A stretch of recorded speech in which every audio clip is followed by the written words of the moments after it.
आप सबको जय मसीह की। इस सुबह के समय हम एक वचन अध्ययन करेंगे जो यशायाह की पुस्तक 26वें अध्याय के 3 वचन से है।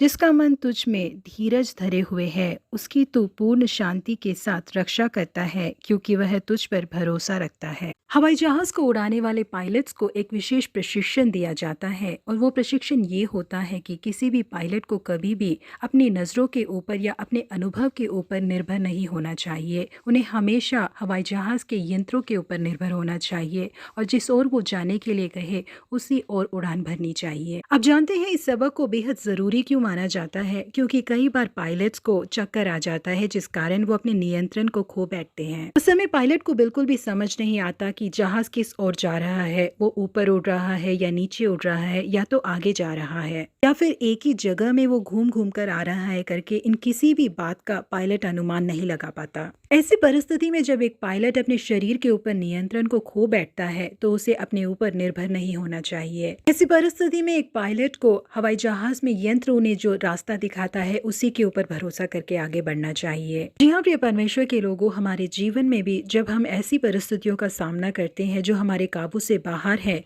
तब हम अपने ऊपर से नियंत्रण को खो बैठते हैं। हम कहाँ जाए, क्या करें, जब हमें समझ नहीं आता तो हम खुद पर से विश्वास को खोने लगते हैं। ऐसी परिस्थिति में हमें केवल एक ही काम करना चाहिए, परमेश्वर और उनके वचनों के ऊपर हमें पूरी तरीके से निर्भर हो जाना चाहिए। मूसा जब इजरायली लोगों को मिस्र देश से रिहा करा कर ला रहे थे, तो मिस्र के सैनिक उनके पीछे ही आ रहे थे। इजरायली लोग आगे की तरफ दौड़कर अपने आप को बचा भी नहीं सकते थे, क्योंकि उनके सामने लाल समंदर खड़ा था। हम यहाँ से बचकर कैसे निकलेंगे करके कोई भी नहीं जानता था। उन सब के चेहरों पर मौत का डर छाया हुआ था, जिस कारण उनके मुंह के शब्द अपने नियंत्रण को खो बैठे, और वे मूसा से कहने लगे, क्या मिस्र में कब्रें न थी जो तू हमको वहां से मरने के लिए जंगल में ले आया है? तूने हमसे ये क्या किया कि हमको मिस्र से निकाल लाया? क्या हम तुझसे मिस्र में यही बात न कहते रहे कि हमें रहने दे कि हम मिस्रियों की सेवा करें? हमारे लिए जंगल में मरने की अपेक्षा मिस्रियों की सेवा करना अच्छा था।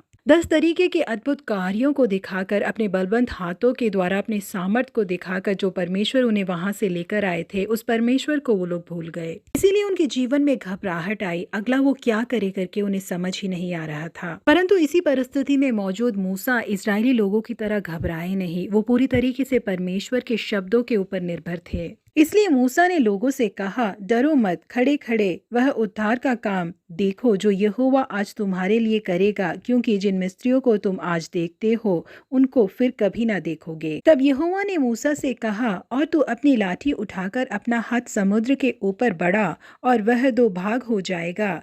तब इजरायली समुद्र के बीच होकर स्थल ही स्थल पर चले जाएंगे। मूसा ने केवल परमेश्वर के शब्दों पर विश्वास करके बिल्कुल वैसा ही किया जैसा परमेश्वर ने उनसे कहा था। लाल समंदर 2 भाग में बट गया, और इजरायली लोगों ने बहुत ही आसानी से उसे पार कर लिया। परंतु मिस्र की सेना उसी में डूबकर मर गई। जी हाँ प्रिय परमेश्वर के लोगों, हो सकता है कि आज के दिन हमारे जीवन में हम भी ऐसी परिस्थितियों का सामना कर रहे हैं जहाँ पर हम ये सोच रहे हों कि इसके आगे हम कैसे चल पाएंगे। परंतु परिस्थितियों को देखे बिना, अपने बल पर निर्भर हुए बिना हम परमेश्वर पे और उनके शब्दों पर निर्भर रहेंगे तो 100% हमें जीत हासिल होगी। इसलिए परिस्थितियों को देखे बिना हम पूरी तरीके से परमेश्वर पर निर्भर हो जाएं। तब वो हमें पूर्ण शांति के साथ सुरक्षित रखेंगे। ये नया महीना आप सबों के लिए आशीषमय रहे। प्रभु आप सबों को आशीषित करे। Have a blessed month ahead.